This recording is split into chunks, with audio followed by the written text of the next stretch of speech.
I came home early. Quietly, he stepped out of the shower. I was waiting with his phone in my hand. Hope your next selfie looks as good from a hospital bed. I punched before the sound of his fall even echoed. The moment my knuckles cracked against his jaw, everything blurred into instinct. His body collapsed like a sack of bones onto the tiled floor, steam still rising off his skin. The phone slipped from my hand and skittered across the marble. My ears were ringing with rage, but my voice was eerily calm. Get the F*** up, I muttered, more to myself than him. He groaned, rolled halfway over, and spat something that looked like blood mixed with toothpaste. I stepped closer. For a second, I thought I was going to kill him. Actually kill him. My fists clenched again, ready to swing, but something in me pulled back. Maybe the years I spent building this life. Or maybe the tiny voice of my daughter echoing in my head. Daddy, don't be mad.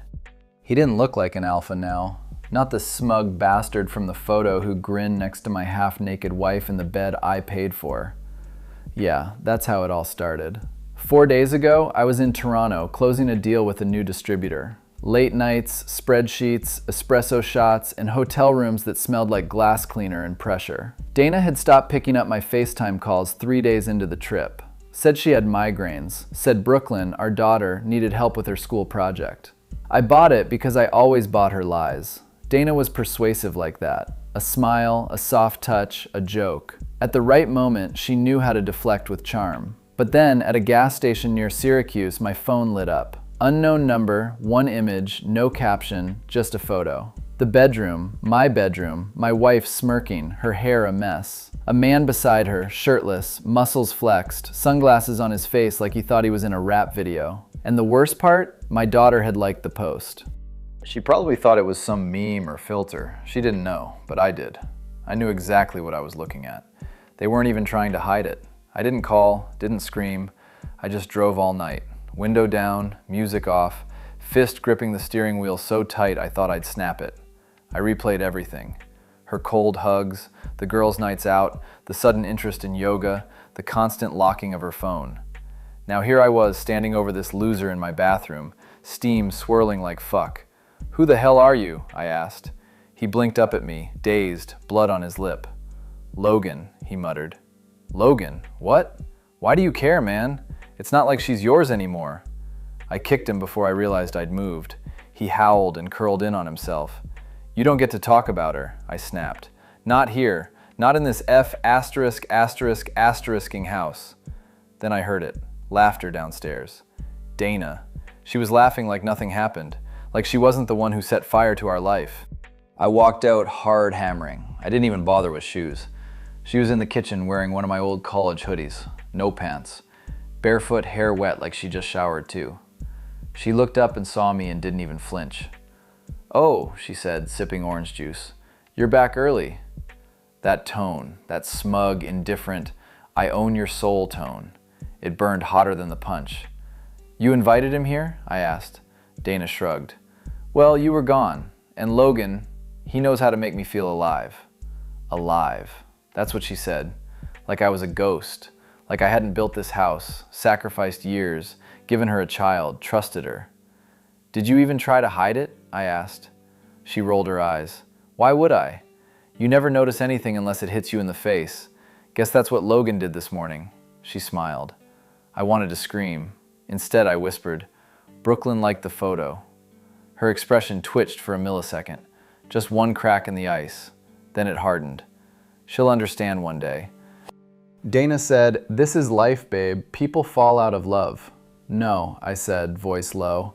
People like you fall into beds they don't belong in.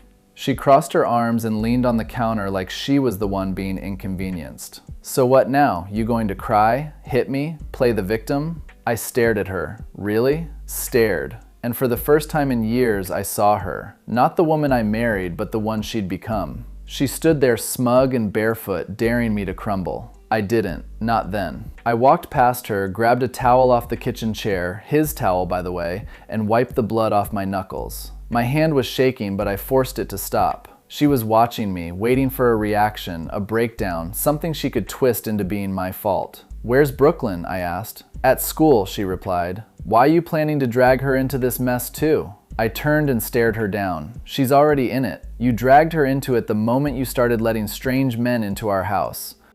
Dana scoffed and walked to the fridge like we were discussing grocery lists. Oh, please. Logan's not a stranger. We've known each other for months. Months. My vision went white for a second. My heart pounded in my ears like war drums.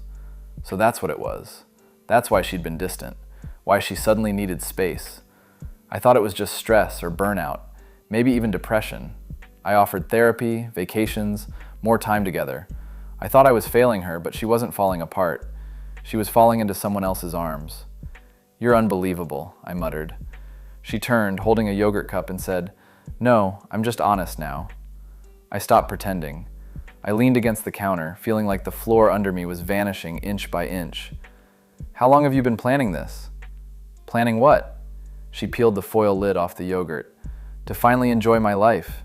To stop being some corporate trophy wife while you live out your business fantasies in hotel rooms." "You think I enjoy being gone?" I snapped. "You think I didn't want to be home? You think I missed bedtime stories and movie nights on purpose?" She didn't respond, just spooned yogurt into her mouth like my pain was background noise. I stared at her, this stranger in my kitchen, this woman who once clung to me during storms, who cried when I bought her that ring. The worst part, I didn't even know when I lost her. Was it last Christmas when she stayed behind to organize the house? Or when she stopped saying I love you before bed? Or maybe when she started going to that new gym and got too tired to talk afterward. The signs were everywhere, but I didn't want to see them. I turned and left the kitchen, walking back up the stairs. I needed airspace. The bathroom still smelled like him. His cologne, his sweat, his filth. I grabbed his jeans off the floor and dug through the pockets. Wallet, keys, receipts, and then I found it. A hotel card. The Haven Suites, room 207, dated last week. She said she was with her sister that weekend that they went shopping. I slammed the card on the dresser and stared into the mirror. My reflection didn't even look like me anymore. Eyes bloodshot, jaw clenched. I looked like someone who just crawled out of a war. And maybe I had a war I didn't even know I was fighting. Downstairs, I heard Dana laughing again. On the phone this time, her voice was light, flirty, like nothing had happened. That was the moment I knew this wasn't some lapse in judgment. She wasn't sorry. She didn't care. She was gone long before I even opened the front door. And I was just now catching up to the betrayal.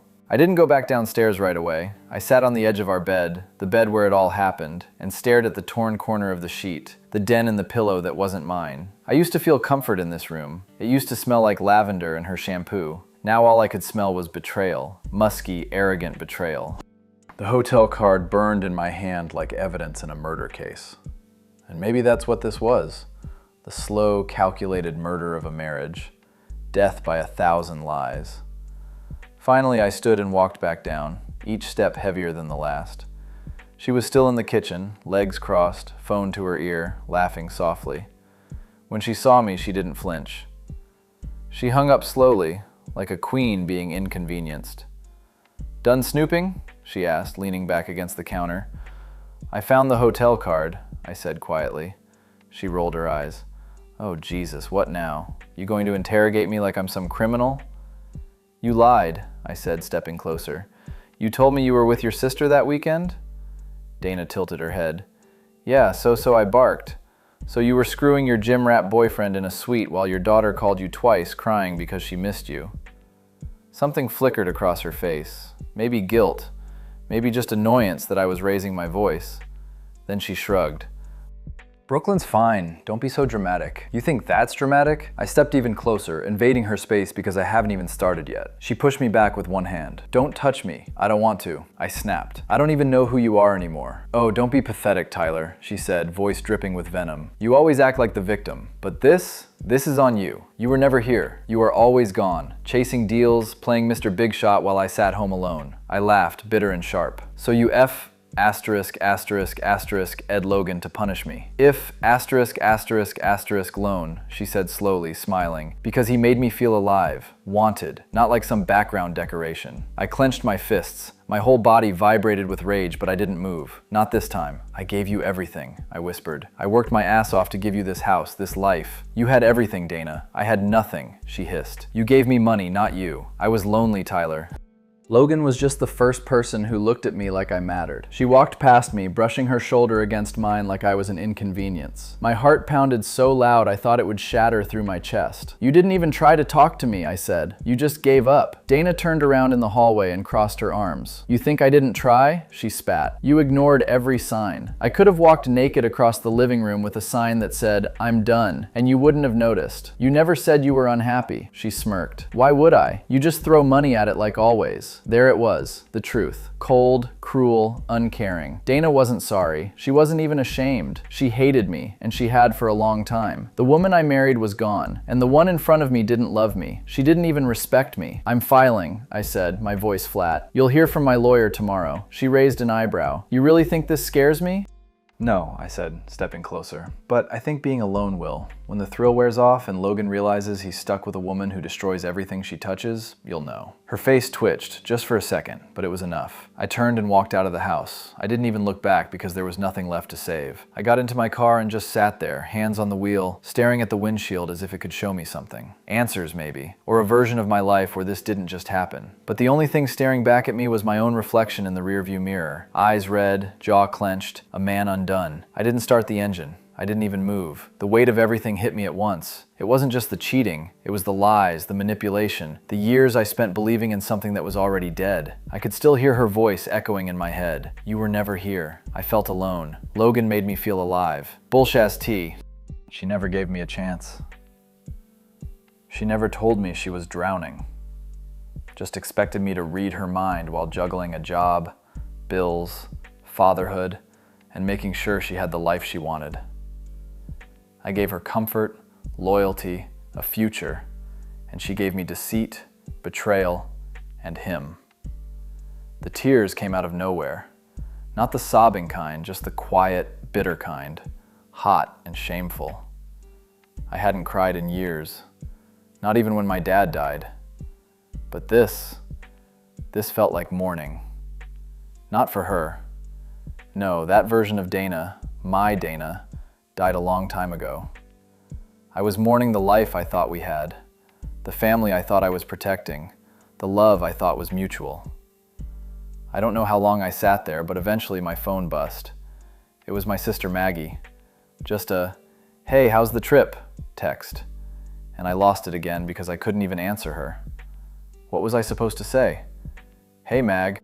Turns out my wife's been playing mattress Olympics with a guy named Logan in our house while I was away trying to keep our business above water. "How's your Wednesday going?" I tossed the phone on the passenger seat and started the engine. Not because I had a destination, but because I couldn't sit there 1 second longer. The house behind me felt like poison, a crime scene. My home had turned into a haunted museum of betrayal. I drove aimlessly. No music, just the sound of the tires rolling and the storm in my chest. At a red light, a couple crossed the street holding hands, laughing. She bumped into him playfully. He pulled her close. I looked away. It physically hurt to watch. I ended up at the park near our old apartment, the one we had when we were first married, when money was tight and we shared cheap wine and dreams under the stars. We used to sit on that stupid rusty bench and talk about the future. Kids, a house, vacations, growing old together.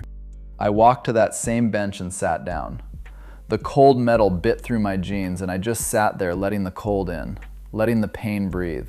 Letting myself feel it all. Because that's the part no one tells you about betrayal. It doesn't hit like a truck. It seeps in slow, cold, rotting everything in its path. And the worst part, you start blaming yourself. What if I had come home earlier, more often? What if I had asked the right questions? What if I noticed sooner? But no, that wasn't on me. This was on her. She made a choice. She lied. She let me be a fool. I pulled out my phone again and stared at Brooklyn's photo, her smile, her innocence. She had no idea her family was shattering. And I promised myself one thing right then and there. I would never let Dana twist this into something clean. She would not rewrite the story. She broke this. She chose it. And I would make sure she remembered every detail of what she destroyed. I didn't sleep that night.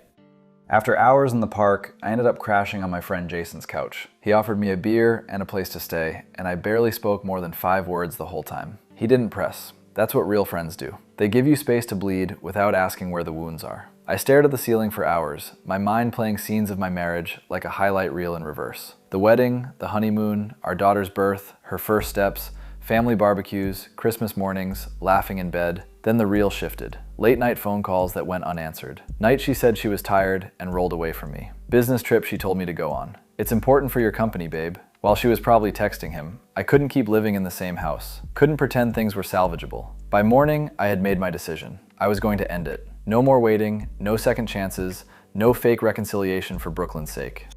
That ship had sunk the moment Logan's wet, grinning face showed up in my bedroom selfie. I called a lawyer. She was calm, professional, but the moment I mentioned infidelity and a minor child, her tone changed. She gave me a checklist, asked for documentation, and told me to gather everything I could before Dana caught wind of what I was doing. So that's what I did. I drove back to the house while Dana was out, probably at yoga or seeing her sister again. The irony made me sick. I packed a bag for Brooklyn, her favorite pajamas, the stuffed giraffe. She couldn't sleep without school supplies. I wasn't going to rip her world apart more than I had to, but she wasn't staying under the same roof as that woman while I figured things out. Then I grabbed my laptop, the spare hard drive, bank statements, receipts, and every photo that reminded me we once were real. I couldn't look at them now, but I couldn't leave them behind either. I found one photo of Dana and me at the beach.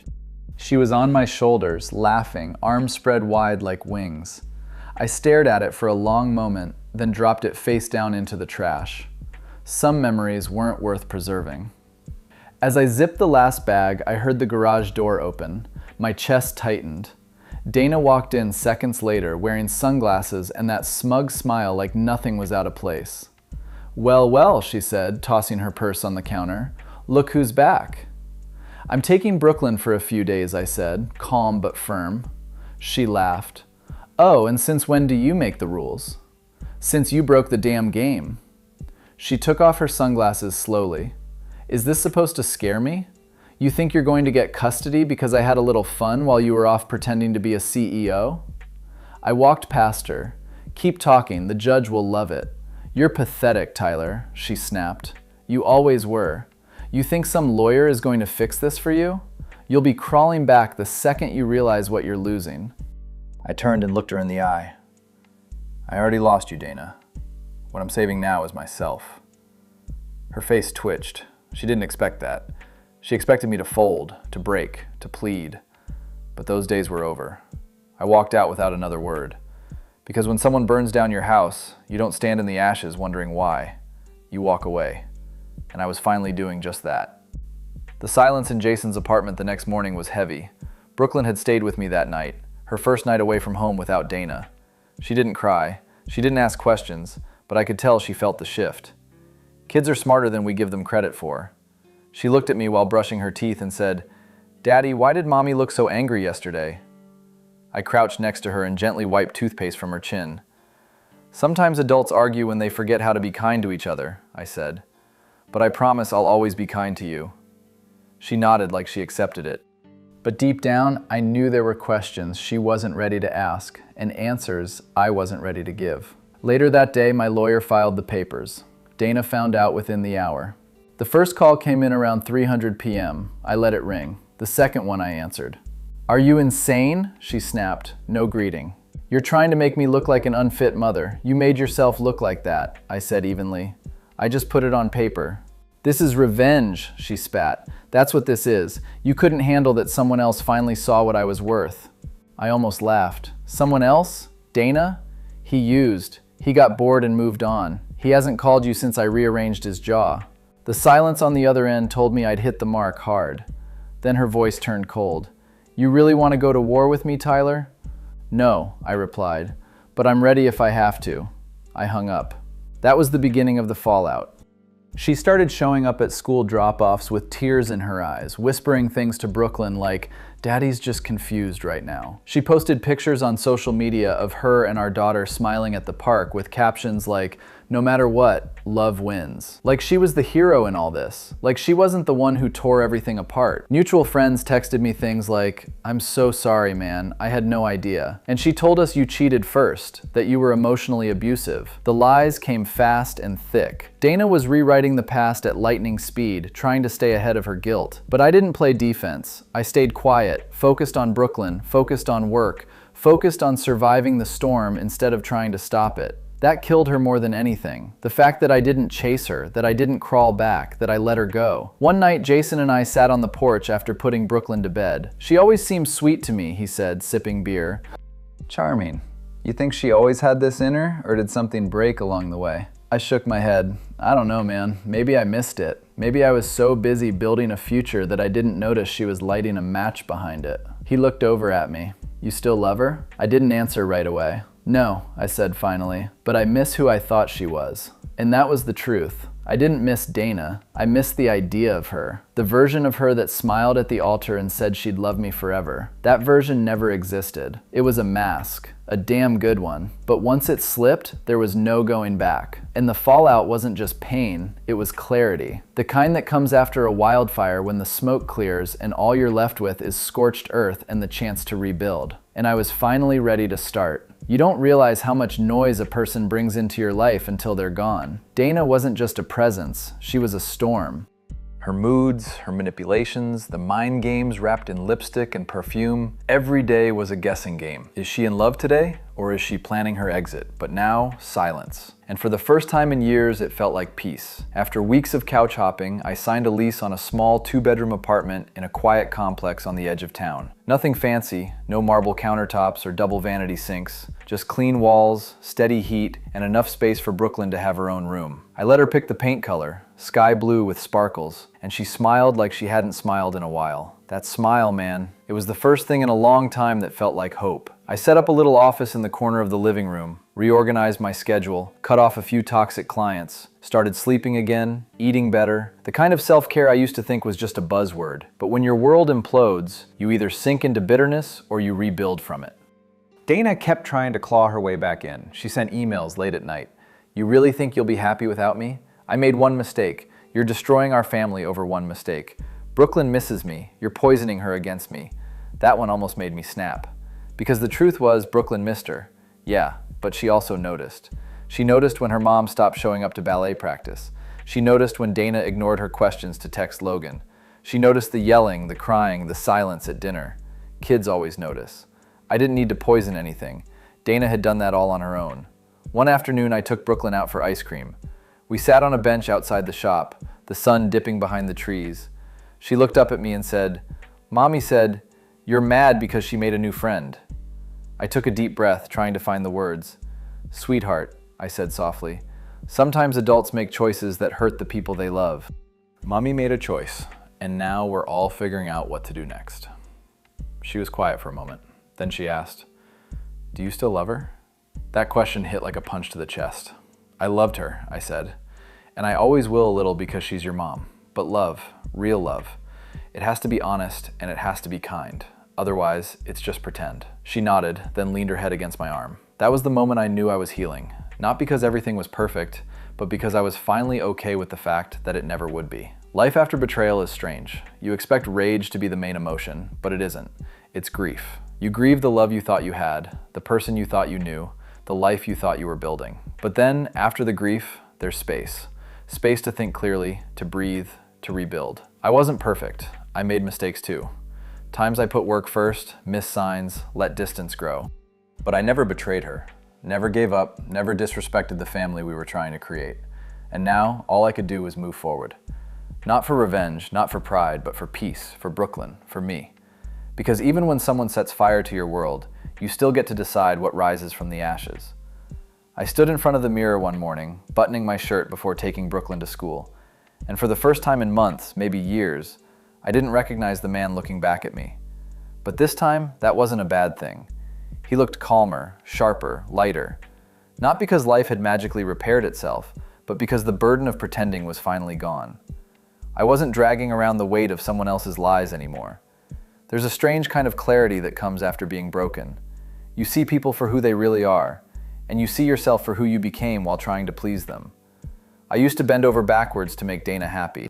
I twisted myself into shapes no man should ever be. I ignored red flags, buried gut instincts, laughed off moments I should have questioned, all for the sake of keeping the peace. But peace built on lies isn't peace, it's just quiet pain. I remember the last conversation I had with Dana face to face. It was at the lawyer's office. Cold room, sterile smiles, legal forms between us like a wall made of ink. She wore all white like she was still pretending to be the angel in this story. She didn't look at me when she walked in, just sat down, crossed her legs, and pulled out her phone. Typical. I signed the papers without a word. When it was her turn, she hesitated, then looked up at me for the first time in months. "Are you really done with me?" she asked. No smugness this time, no venom, just that flat, bitter voice she saved for when she realized she'd lost control. I looked at her, really looked, and I felt nothing. No anger, no longing, no urge to fix it. Just a hollow kind of gratitude. "Yeah," I said, "I'm done." She didn't cry. Dana didn't believe in tears unless they served a purpose. She just nodded, signed, and left. And that was it. The end of a chapter 1 once thought was my whole story. So, what did I learn? First, betrayal doesn't define you. It reveals you. And it reveals them too. You learn who stands beside you when the walls cave in and who is swinging the hammer the whole time. Second, love is not supposed to be a performance. If you have to beg someone to choose you, they've already left. Third, and this one hit hardest, loyalty is wasted on the wrong person. I spent years giving Dana